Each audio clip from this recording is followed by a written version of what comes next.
새벽에 나온 여러분을 예수님의 이름으로 환영합니다. 우리가 오늘 하루의 첫 시간을 주님께 드린다라고 하는 것은 우리 하루에 11조를 드리는 것이 아닌가 한번 생각해 봅니다. 우리 11조의 의미를 생각해 보면 하나님 내게 주신 이 예물이 내 것이 아니라 우리 주님의 것입니다. 그렇기 때문에 이 예물을 주님의 방법대로 내가 사용하겠습니다. 감사의 의미가 아니겠습니까? 그렇기 때문에 우리가 오늘 드리는 하루의 11조도 마찬가지가 되어지는 것입니다. 하나님, 오늘 이 하루 주님이 주신 하루인데 우리가 내 힘으로 내 뜻대로 살지 아니하고 주님의 방법과 주님의 뜻으로 내가 살아보겠습니다 라고 하는 이 고백이 저와 여러분의 고백인 줄을 믿습니다. 오늘 본문은 우리가 너무나 잘 알고 있는 씨 뿌리는 비유입니다. 예수님께서는 하나님의 말씀을 대하는 사람들의 마음을 씨가 뿌려진 네 종류의 땅으로 오늘 비유하고 계십니다. 이 네 종류의 땅은 우리가 잘 알고 있듯이 길가, 돌밭, 가시떨기, 좋은 땅입니다. 이것이 하나님의 말씀을 대하는 사람들의 마음이라고 오늘 주님께서 비유로 말씀해 주신 것입니다. 그런데 우리가 잠깐 생각해 보면 예수님께서 우리의 마음에 대해 친히 비유까지 하시며 강조하신 분명한 이유를 오늘 말씀을 통해 볼 수 있습니다. 그것은 다름이 아닌 우리가 예수님을 만나고 친밀히 교제하는 것이 바로 우리의 마음이기 때문입니다. 그렇기 때문에 우리가 말씀을 잘 관리하는 것, 이 마음밭을 잘 가꿔 나가는 것, 경작해 나가는 것이 우리의 삶에 굉장히 중요한 부분인 줄을 여러분 믿으시길 바랍니다. 성경은 이 마음에 대해 굉장히 많은 말씀으로 강조하고 있습니다. 잠언 4장 23절을 보면 모든 지킬 만한 것 중에 더욱 내 마음을 지키라. 생명의 근원이 이에서 남이니라. 데살로니가후서 3장 5절을 보면요, 주께서 너희 마음을 인도하여 하나님의 사랑과 그리스도의 인내에 들어가게 하시기를 원하노라 말씀하셨습니다. 성도 여러분, 오늘 우리에게 주어진 이 하루가 견고히 서기 위해서는 우리의 마음이 온전히 우리 주님을 향해서 있어야 하는 줄을 믿습니다.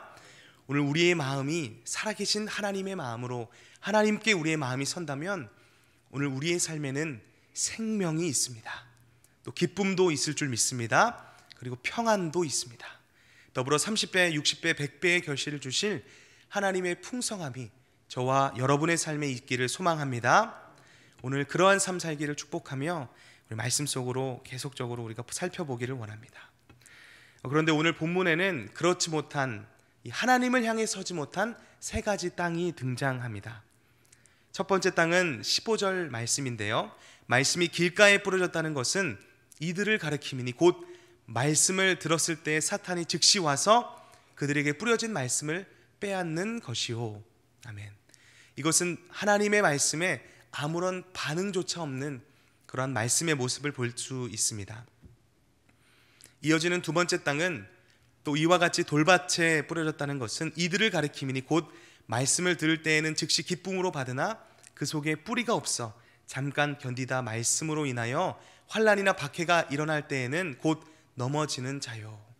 처음에는 하나님의 말씀에 긍정적인 반응을 하지만 정작 환난이나 박해라는 이 외부적인 요인으로 인해서 온전히 바로 서지 못한다라는 것입니다.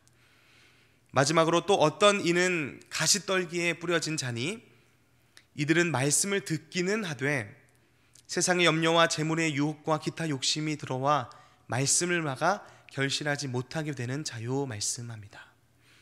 하나님의 말씀을 들을 수 있는 들을 귀는 있지만 세상의 염려와 재물의 유혹과 기타 욕심이라는 이 내부적인 요인으로 실패하는 그런 모습입니다.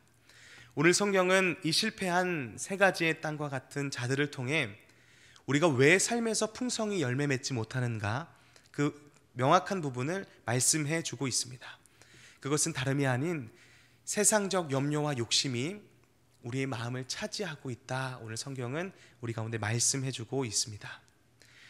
염려와 욕심은 하나님의 말씀을 온전히 받아들이는데 장애가 됩니다. 우리가 그릇 안에 음식물이 남아있으면 새로운 것을 제대로 담을 수 없는 것과 같이 염려와 욕심은 하나님의 말씀을 우리 안에 온전히 받아들이지 못하게, 거부하게 합니다. 그렇다면 왜 우리는 세상 일로 염려하고 욕심을 내는 것일까요? 첫 번째 이유는 성경에서 분명히 말씀하고 있습니다. 하나님을 향한 신뢰가 부족하기 때문입니다. 우리가 예배하며 내 삶의 주인이 하나님이시라 우리가 정작 고백은 하지만 정작 환난이 찾아왔을 때 하나님이 내 삶을 책임져 주신다는 이 믿음의 확신이 없기 때문에 현실의 문제가 우리 주님보다 더 크게 느껴지는 것입니다. 우리 예수님께서는 공중의 새를 먹이시고 들꽃을 입히시는 하나님의 돌보심을 너희가 생각해보라 말씀하셨습니다. 더불어 하나님께서는 이스라엘 백성이 40년간 광야에서 생활할 때도 그들의 옷과 신발도 헤어지지 않게 하신 그러한 분이십니다. 날마다 만나와 메추라기를 주셔서 부족함 없이 먹이신 분이 우리 주님이라 말씀하십니다. 그렇기 때문에 여러분, 염려하는 대신 우리 참 공급자가 되어주시는 하나님을 신뢰하시기를 축복합니다. 그리고 두 번째 이유는 이렇게 말씀합니다. 세상을 사랑하기 때문이라고 말씀합니다. 세상에서 맛보는 쾌락과 편안함이 하나님을 따르고 섬기는 이 기쁨보다 우선시되고 세상을 더 추구할 때 사람은 욕심을 내게 됩니다. 사도 바울 선생님과 함께 선교에 힘쓰던 이 데마라고 하는 사람은 세상을 사랑하여 데살로니가로 가버렸습니다. 세상을 사랑하는 마음에는 하나님의 말씀이 제대로 뿌리내릴 수 없고 열매도 거둘 수 없는 것입니다. 그러므로 여러분, 우리 마음속에 가시덤불처럼 자라있는 이 염려와 욕심을 그냥 내버려 두지 마시고 우리 주님께 간구해야 되는 줄을 믿습니다. 하나님, 제가 세상을 은근히 즐겼습니다. 내 주님보다 세상을 더 추구하다 보니 내 마음속에 염려와 욕심이 오늘 제 마음을 사로잡았습니다. 주님, 제 안에 있는 이 가시덤불을 제거하여 주시고 그 자리에 오늘 하나님의 말씀을 충만히 채워 주옵소서. 이러한 고백으로 우리가 주님 앞에 선다면 오늘 주어진 하루 속에 하나님의 넉넉한 공급하심과 또 채움을 우리가 경험하게 될 줄로 믿습니다. 그렇다면 마지막으로 우리가 말씀을 어떻게 대해야 할까요? 그것은 하나님의 말씀을 진지하게 우리가 받을 뿐만 아니라 마음에 간직하여 그 말씀을 잊어버리지 않고 실천하는 삶입니다. 사도 바울은 베레아에서 복음을 전했습니다. 그런데 그가 전하는 말씀을 받은 베레아 사람들은 그가 하는 태도가 정말 달랐습니다. 다른 지역 사람들보다 정말 이 사람들이 말씀을 받아들이는 태도가 달랐습니다. 그들은 복음을 열린 마음으로 받아들였다라고 하는 것입니다. 그들은 바울에게서 들은 것만으로 만족하지 않았습니다. 스스로 그 말씀을 연구하고 살펴 사도 바울 선생님이 전한 그 말씀을 더 깊은 차원에서 면밀하게 살펴보았습니다. 여러분, 하나님의 말씀을 대하는 태도가 오늘 우리 삶의 열매를 결정합니다. 하나님의 말씀보다 자기의 생각과 세상의 가치를 따라간다면 말씀은 우리 안에 오늘 뿌리 내리지 못합니다. 이제 내면을 가득 채우고 있는 욕심과 염려가 오늘 예배를 통해, 기도를 통해 내려놓게 되어지기를 축복합니다. 하나님의 말씀을 소중히 여기며 말씀에 순종하기를 여러분 축복합니다. 그러면 우리 주님이 기대하시고 또 기뻐하시는 삶의 열매가 우리의 삶 속에 풍성히 내릴 줄을 믿습니다.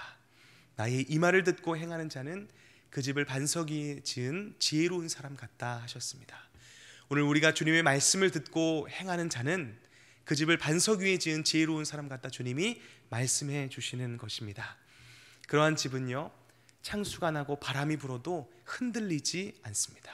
오늘 그러한 삶으로 우리 주님이 우리를 초대하시는데, 오늘 예배하는 성도님들, 주님이 우리에게 주신 하루 속에 말씀을 귀히 여기심으로 삶에서 30배, 60배, 100배의 결실이 맺혀지기를 예수님의 이름으로 축복합니다.